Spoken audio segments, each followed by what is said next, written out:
Tonight, we are digging into radiation legislation. A bill in Tallahassee could have a major impact on liability for redevelopers of old phosphate mines like this area right here in Dover. Yeah, it was previously owned by Mosaic. The legislation is the first bill to pass the House this session. And as 10 Tampa Bay News reporter Chris Hurst explains, it would make it easier to toss lawsuits over potential exposure to radiation.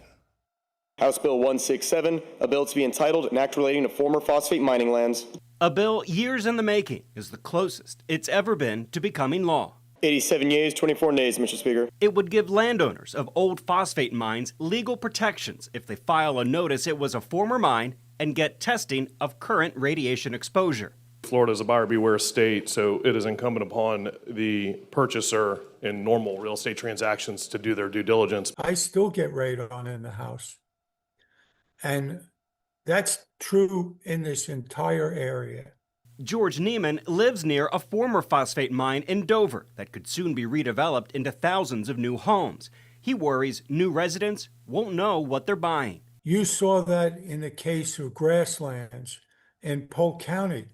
Those people didn't even know. He's talking about a lawsuit by homeowners against developers of land in Polk County that surveys showed had potentially harmful levels of radiation, which is given off by mined phosphate ore. We don't need to take former mines that have contamination and gases being emitted from the ground. We don't need that. That case settled out of court.